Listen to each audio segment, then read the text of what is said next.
Avez-vous déjà eu l'impression de donner beaucoup dans une relation mais de ne pas recevoir la même chose en retour? Aujourd'hui, nous nous penchons sur un sujet que beaucoup d'entre nous se posent: comment obtenir plus d'un homme dans une relation? Il ne s'agit pas d'exiger plus de cadeaux ou de temps, mais plutôt de favoriser une connexion plus profonde, un respect mutuel et une compréhension qui l'encourage naturellement à donner plus de lui-même. Nous explorerons les stratégies et les techniques de communication qui peuvent vous aider à construire une relation plus épanouissante. Prêt à améliorer votre relation et à faire ressortir ce qu'il y a de meilleur chez l'autre? Faisons ce voyage ensemble. 1. Une communication ouverte. C'est la pierre angulaire d'une relation épanouie.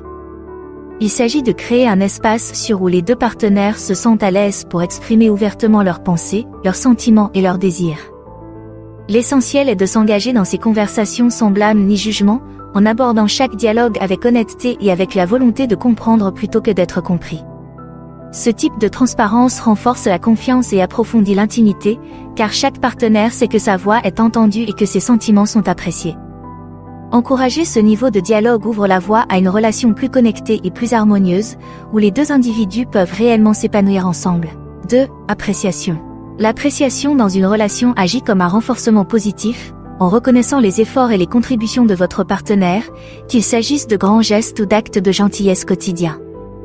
Le fait de reconnaître et d'exprimer sa gratitude pour ses actions non seulement remonte le moral de votre partenaire, mais constitue également une récompense émotionnelle qui peut l'inciter à continuer à apporter une contribution positive à la relation. Ce cycle d'appréciation et de contribution renforce la dynamique générale, favorisant un environnement affectueux où les deux partenaires se sentent valorisés et motivés pour se soutenir mutuellement. De petites marques de reconnaissance peuvent conduire à des changements positifs significatifs dans la manière dont les partenaires interagissent et s'occupent l'un de l'autre. 3. Du temps de qualité. Passer du temps de qualité ensemble est essentiel pour nourrir une relation. Il s'agit de créer des moments qui vous permettent, à vous et à votre partenaire, de nouer des liens plus profonds, au-delà des routines de la vie quotidienne. La pratique d'activités communes, qu'il s'agisse d'un passe-temps, d'une promenade dans le parc ou d'un dîner tranquille à la maison, vous donne l'occasion de renforcer vos liens. Ces moments intentionnels sont essentiels pour maintenir un sentiment de proximité, de compréhension et d'affection. Ce sont ces moments qui deviennent le fondement de votre relation, où des souvenirs sont créés et où le lien est réaffirmé, ce qui permet à votre couple de rester dynamique et résistant. 4. Soutenez votre partenaire. Le soutien dans une relation signifie être l'allié de votre partenaire à toutes les étapes de sa vie. Cela implique d'encourager activement ses projets et de reconnaître les efforts qu'il fournit pour atteindre ses objectifs, qu'il réussisse ou qu'il subisse des revers. Reconnaître les difficultés qu'il rencontre et lui offrir une oreille attentive, des conseils ou simplement une présence, c'est faire preuve d'empathie et de solidarité.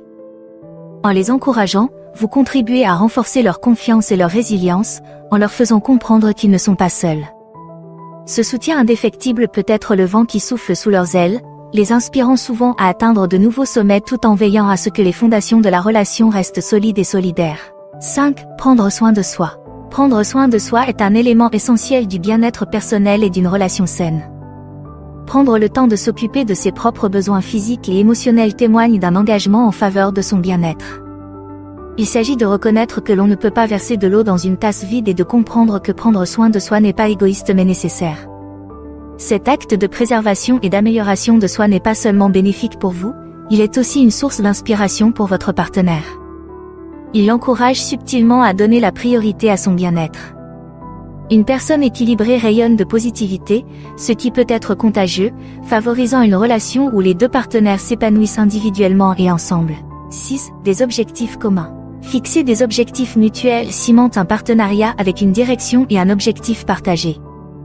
Lorsque les deux personnes contribuent à une vision commune de l'avenir, cela crée un sentiment de travail d'équipe et d'unité. Cette approche collaborative garantit que les deux partenaires s'investissent dans les résultats et travaillent ensemble pour surmonter les obstacles. Elle permet également de soutenir les aspirations individuelles de chacun, car les objectifs personnels sont plus faciles à atteindre dans le cadre d'une relation de soutien. Ces ambitions partagées encouragent un engagement continu, renforcent les liens et favorisent un esprit de camaraderie dans la mesure où les deux partenaires s'efforcent ensemble d'atteindre ces objectifs. 7. L'indépendance. Le maintien d'un certain niveau d'indépendance dans une relation est crucial pour l'épanouissement personnel et la santé de la relation. Cela implique de s'adonner à des passe-temps individuels et d'entretenir des cercles sociaux distincts. Cette indépendance enrichit l'identité personnelle et empêche la relation de devenir la seule source de bonheur. Elle peut également rendre le temps passé ensemble plus significatif, car les deux partenaires apportent de nouvelles expériences et perspectives à partager. Cet équilibre entre l'unité et l'individualité évite la codépendance, encourage l'autosuffisance et maintient le dynamisme et l'intérêt de la relation. L'indépendance dans une relation favorise le respect de l'espace personnel et nourrit un lien fondé sur le choix plutôt que sur la nécessité. B. Exprimer ses besoins. L'expression claire des besoins est fondamentale dans une relation. Il s'agit de communiquer directement vos exigences et vos attentes à votre partenaire, plutôt que d'espérer qu'il les déduise. Cette clarté élimine les suppositions et les hypothèses, réduisant ainsi les malentendus et les frustrations. Lorsque vous discutez ouvertement de vos besoins, vous donnez à votre partenaire la possibilité de les comprendre et d'y répondre, ce qui favorise une relation plus réceptive et plus harmonieuse.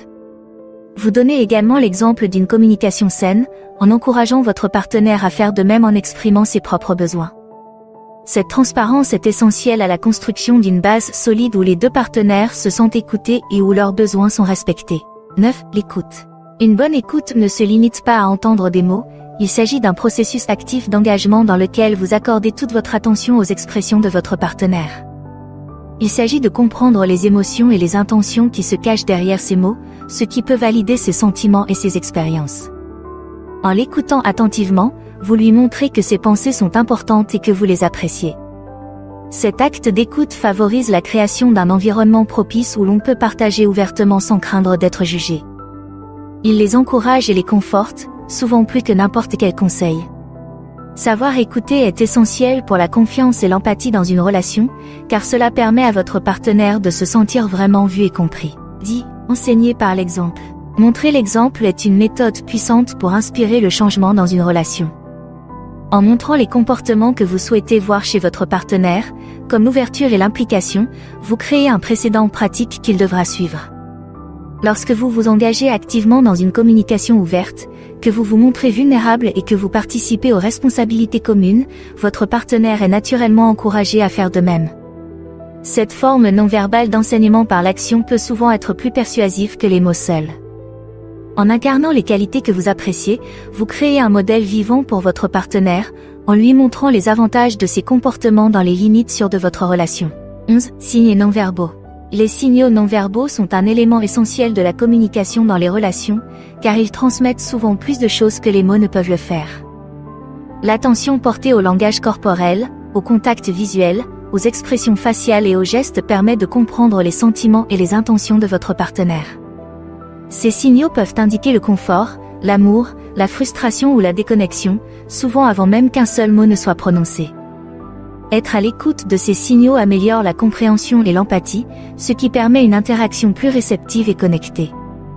En observant la communication non verbale et en y répondant, vous pouvez aborder les problèmes et partager votre affection de manière plus approfondie, enrichissant ainsi le dialogue émotionnel entre vous et votre partenaire. 12. La patience. La patience est une vertu de l'amour, surtout lorsqu'il s'agit d'attendre un changement dans une relation.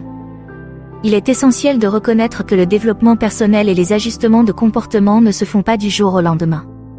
Faire preuve de patience envers votre partenaire lorsqu'il s'efforce d'apporter une contribution plus importante est une preuve d'empathie et de compréhension. Vous reconnaissez ainsi ses efforts et les difficultés qu'il y a à modifier des habitudes de longue date. Cette approche douce et encourageante permet une évolution plus naturelle et moins contraignante des comportements. La patience renforce l'idée que vous formez une équipe et que vous travaillez ensemble à un rythme qui respecte les processus individuels des deux partenaires, renforçant ainsi le lien qui vous unit. 13. Renforcement positif. Il s'agit d'une stratégie puissante dans les relations, où le fait de reconnaître et de récompenser les actions positives de votre partenaire peut conduire à une augmentation de ses comportements. Cette approche met l'accent sur les bonnes choses, les petits actes de gentillesse, les efforts faits pour s'impliquer et les succès obtenus. Le fait de répondre à ces gestes par de l'appréciation, de l'affection ou de la reconnaissance verbale encourage la répétition de ces comportements. Cela crée un cycle de positivité, où les bonnes actions entraînent des réponses positives, renforçant ainsi un modèle de comportement constructif. Cela permet non seulement de remonter le moral de votre partenaire, mais aussi d'entretenir une dynamique de soutien et d'appréciation au sein de la relation. 14. Le conseil. Le conseil peut constituer une intervention cruciale pour les couples confrontés à des problèmes persistants ou profondément enracinés qu'il est difficile de résoudre seul. Suggérer une consultation de couple est une démarche proactive vers la guérison et l'amélioration de la relation. Elle témoigne d'un engagement à s'attaquer ensemble aux problèmes et d'une volonté de rechercher des conseils extérieurs pour la santé du couple. La consultation offre un espace neutre où les deux partenaires peuvent exprimer leurs sentiments en toute sécurité et apprendre de nouvelles stratégies de communication et de résolution des problèmes sous la direction d'un professionnel. Il s'agit d'un outil précieux pour la croissance et la compréhension, qui ouvre la voie à une union plus forte et plus résistante. 15. L'espace. Donner de l'espace dans une relation peut être une forme de respect et de confiance, en reconnaissant que le temps personnel est essentiel à la croissance et à l'autoréflexion. Cette respiration permet à chacun de se reconnecter à ses propres besoins, aspirations et identités en dehors de la relation. Il peut également prévenir les sentiments d'étouffement et de dépendance, qui peuvent freiner l'initiative individuelle. Lorsque les partenaires ont l'occasion de se manquer et de se découvrir, ils reviennent souvent dans la relation rajeunie, avec un sentiment d'appréciation renouvelé et un désir plus fort de contribuer activement au bien-être du partenariat. L'espace peut donc être un catalyseur pour un engagement plus profond.